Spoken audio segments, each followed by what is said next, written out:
Já vamos entrar agora no quarto capítulo. Vejam como são capítulos bem curtos. Esse aqui é um capítulo que a gente vai andar assim um tanto mais rápido, porque tem um objetivo muito grande, é quase que a continuação de uma crítica que o Pequeno Príncipe faz no capítulo anterior, no terceiro. Ele vai fazer também a mesma crítica no capítulo 4, que vai dizer o seguinte: eu aprendera, pois, uma segunda coisa importantíssima. O seu planeta de origem era pouco maior que uma casa. Não era surpresa para mim. Sabia que além dos grandes planetas, veja que como ele começa a ser um diletante aqui, o entendido, o piloto. Terra, Júpiter, Marte ou Vênus, aos quais se deram nomes a centenas e centenas de outros, por vezes tão pequenos que mal se vê no telescópio. Quando um astrônomo descobre um deles, dá-lhe por nome um número. Chama-se, por exemplo, asteroide 3251. Tenho sérias razões para supor que o planeta de onde vinha o príncipe era o asteroide B612. E aqui por que esse nome, né? B612. E eu mostro aqui uma coisa muito pitoresca, que é o seguinte, é que eu vi, não existe, para vocês terem ideia, um livro tão comentado, tão estudado, que tem um fórum que fizeram só para debater a origem do nome B612. E aí, o que era, o que as pessoas começavam a dizer assim, aí cada um, no fundo, acabava sendo chute, né? Um foi dizer que esse nome B612 era homenagem ao complexo B, que ele preferia as vitaminas que estavam entre o B6 até a vitamina B12, mas não tem nada a ver. A principal teoria, assim, a mais conhecida a respeito da escolha deste número B612 é porque o Antoine de Saint-Exupéry, o piloto, ele tinha um avião que o prefixo dele era 612. Esse avião era A612. Então ele quis dar o nome do planeta do Pequeno Príncipe, que o avião para o próprio Antoine de Saint-Exupéry, tantas vezes era o que? Era como fosse a casa dele. Ele passava horas, dias e dias voando. Como eu dizia, ele era piloto de correios, né, do avião dos correios, que levava, dentre outros lugares, levava o correio da Argentina até a cidade de Nova York. E esse asteroide, tenho sérias razões para supor que o planeta de onde vinha o príncipe era o asteroide B612. Esse asteroide só foi visto uma vez ao telescópio no ano de 1909 por um astrônomo turco. E aí ele continua. Ele fizera na época uma grande demonstração da sua descoberta num congresso internacional de astronomia. Mas ninguém lhe dera crédito por causa das roupas que ele usava, ou seja, como ele era turco, ele usava aquelas roupas todas assim um tanto pomposas assim que os turcos usam, mas tão diferente das roupas ocidentais. Ele dizia, as pessoas, aí dizia assim, mas ninguém lhe dera crédito por causa das roupas que usava. As pessoas grandes são assim. Então, ele está fazendo aqui já uma crítica, às vezes, de quantas vezes uma pessoa acaba analisando o outro somente, e esse que é o ponto, somente pela roupa que ele veste. Porque é bem verdade que a roupa que uma pessoa veste fala muito dela, mas aqui eu não estou falando da qualidade da roupa, se é uma roupa rica ou pobre. Por exemplo, até São Vicente de Paula, que é esse grande fundador aí, que deu depois origem aos vicentinos, São Vicente de Paula, que é fundador de uma ordem religiosa, ele disse assim, eu sou pobre. Ele dizia, minha batina é rasgada, mas ela é limpa. Então, necessariamente a gente deve associar assim a pobreza, como até o ditado que diz que a limpeza é propriamente o luxo do pobre.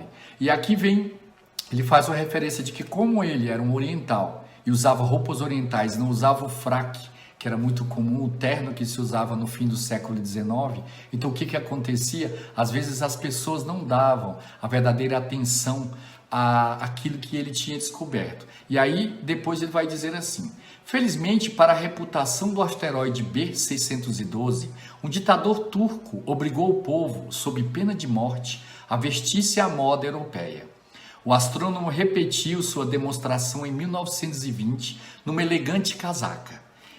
Então, dessa vez, todo mundo se convenceu. Ou seja, agora o mesmo astrônomo falando a mesma coisa. Só porque ele mudou a roupa, as pessoas passaram a acreditar naquilo que ele fazia. Vejam como é que é esta crítica que ele faz, é uma crítica, em certo sentido, construtiva, que o próprio autor está fazendo, por quê? Porque só deram valor àquilo que ele fazia pelo modo de vestir. E hoje, tantas vezes é assim. As pessoas se preocupam tanto com modas, com o desejo de aparecer com certo tipo de roupas, de usar etiquetas. E aqui a gente já aproveita esse momento para dar uma pincelada assim de leve, uma tocada de leve sobre esse ponto. Vocês sabem que uma das primeiras marcas que apareceu nunca, até no início do século XX, apareceu uma etiqueta de uma roupa. Porque a etiqueta ficava dentro da roupa, porque o outro reconhecia que uma roupa era boa, era uma roupa de qualidade, pelo corte dela, pelo tipo de tecido. Daí que a pessoa reconhecia que aquilo era algo que realmente valia a pena. E aí o que aconteceu? Sobre modas, né? Então aconteceu. Aí vem a história que todos mais ou menos conhecem. Vê se vocês escrevem aí o nome aí desta marca. Que aí, certa vez aí um tenista, ele foi fazer uma vez assim uma aposta, né? Chamava esse tenista Lagoste. Ele foi fazer uma aposta com outro tenista. Se ele ganhasse, por exemplo, a aposta, ele dava a mala de couro de jacaré. E fizeram nos jogos. Acabou que este tenista ganhou a aposta, ganhou a mala de couro de jacaré. E aí depois o que ele fez? Ele pegou, para comprovar e para recordar essa vitória que ele teve, ele pegou e pôs na própria roupa, ele pôs o que? O jacaré, simbolizando aquilo. E aí aquilo pegou uma moda, aquela roupa que ele usava, que ele pegou de tal maneira moda, que as pessoas passaram a usar, e aí que começou a aparecer externamente nas roupas um símbolo.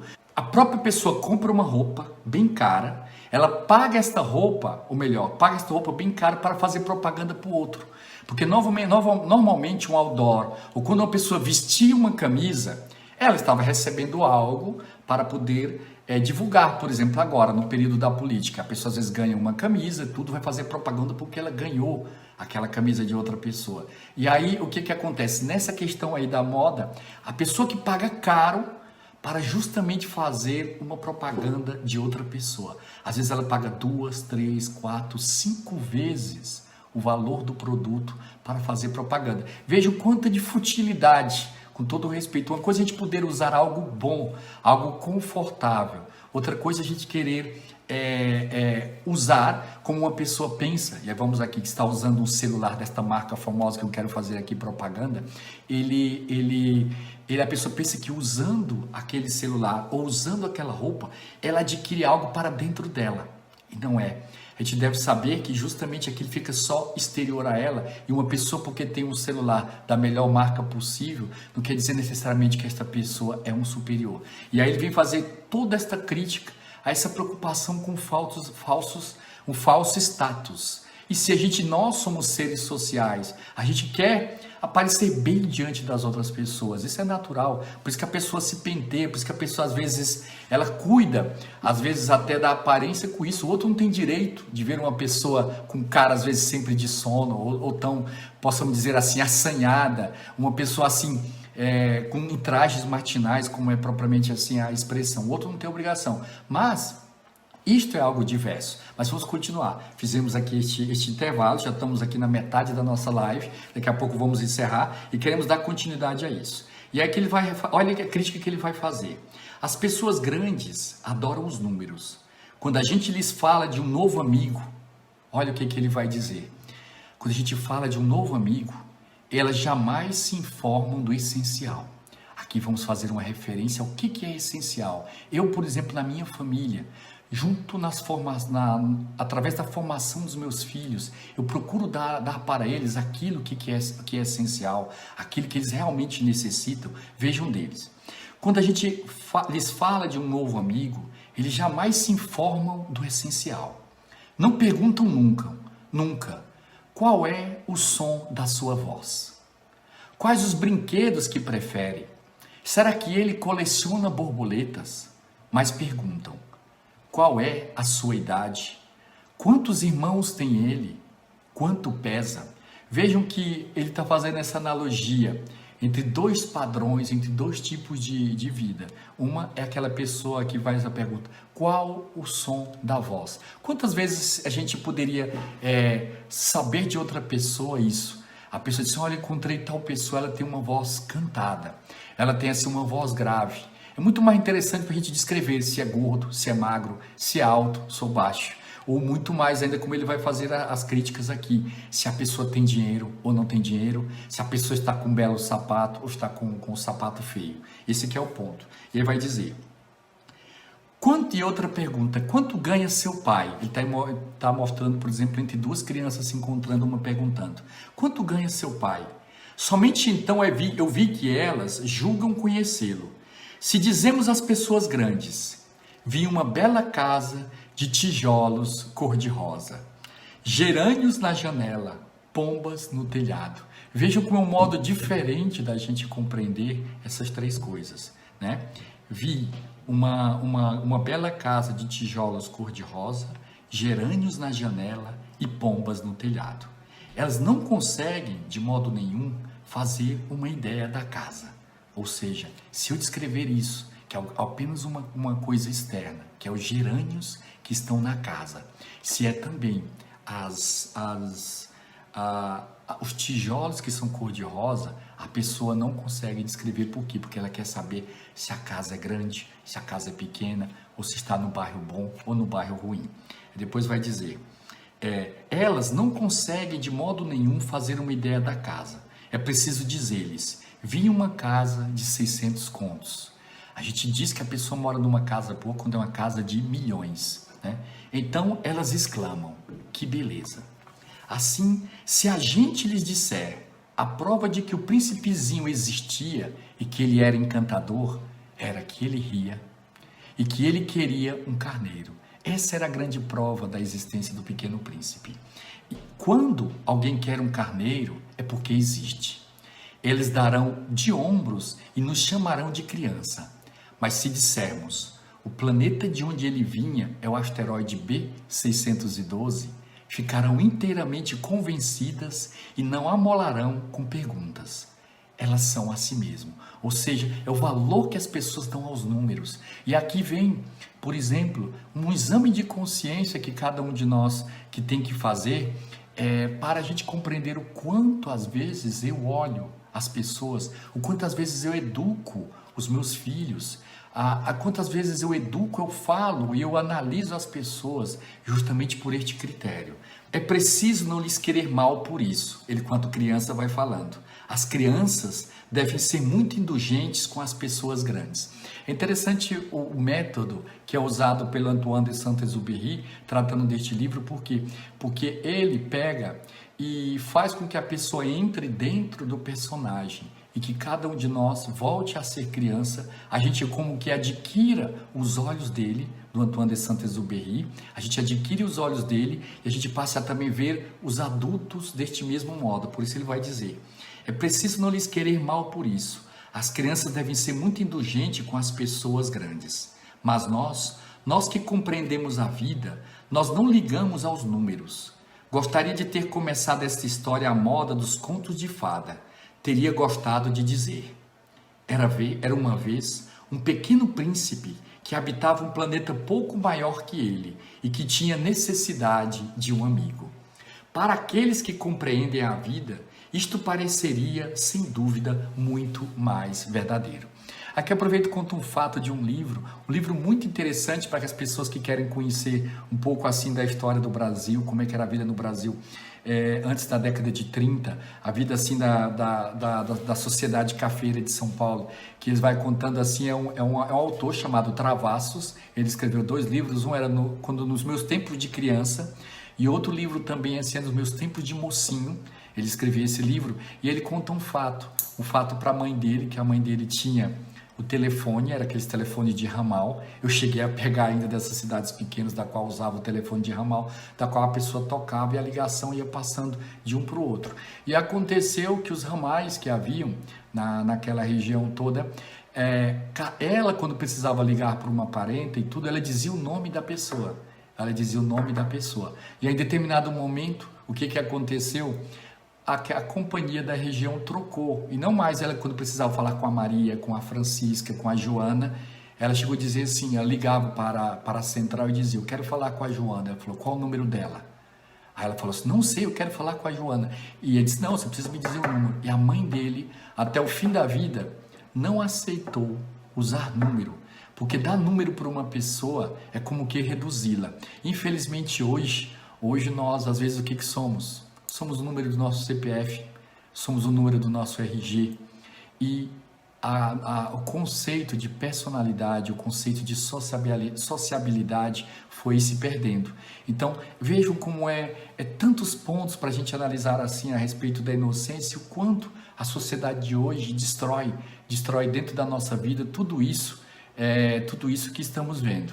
E aí vemos agora, vamos dar continuidade também a essa leitura. E vai dizer assim: porque eu não gosto que leia o meu livro levianamente. Dá-me tanta tristeza narrar essas lembranças. Ele faz 6 anos que meu amigo se foi com seu carneiro. Se tento descrevê-lo aqui, é justamente porque eu não o quero esquecer. É triste esquecer um amigo. Nem todo mundo tem amigos. E eu corro o risco de ficar como as pessoas grandes que só se interessam por números. Foi por causa disso que eu comprei uma caixa de tintas e alguns lápis também. É duro pôr-se a desenhar na minha idade, quando nunca se fez outra tentativa além de jiboias fechadas e abertas dos longínquos 6 anos. Experimentei, claro, fazer os retratos mais parecidos que puder, mas não tenho muita esperança de conseguir. Um desenho parece passável, outro já é inteiramente diverso. E basta para vocês terem ideia que esses desenhos do Antoine de Saint-Exupéry foram leiloados, são desenhos super conhecidos, esses rabiscos que ele fez deste livro. E depois dizia: engano-me também no tamanho. Ora, o príncipezinho está muito grande, ora pequeno demais. Hesito também quanto à cor do seu traje. Vou arriscando então aqui e ali. Enganar-me-ei provavelmente em detalhes dos mais importantes, mas é preciso desculpar. Meu amigo nunca dava explicações.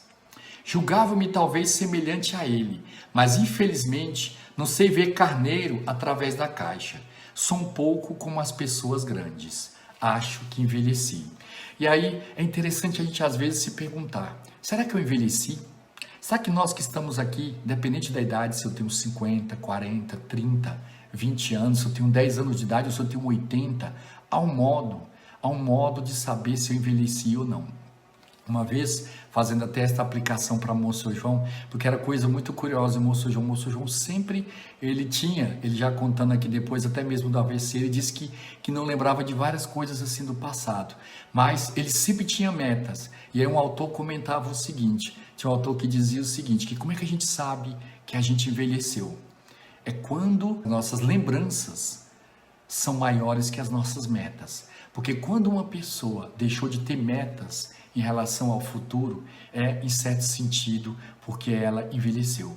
Então, ao mesmo tempo que a gente deve ter esta saudade da inocência, a gente aprendeu a olhar para aquilo que passou, para o passado.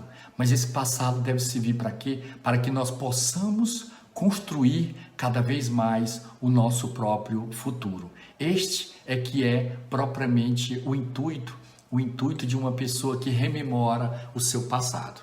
E aí, vamos continuar, vamos agora para o capítulo 5, para a gente adiantar aqui um pouco. Eu acho que até neste capítulo aqui talvez termine a nossa live, mas vão fazendo depois os seus comentários, depois vou reler com cuidado cada um desses comentários, a gente dá as explicações que cada pessoa deseje. Divulguem, se Deus quiser amanhã, se tudo der certo, vamos dar aqui a terceira live, essa terceira live sobre a vida, sobre essa história do Pequeno Príncipe, sobre a inocência também, fazendo propriamente assim os comentários assim de Dr. Plínio sobre a inocência.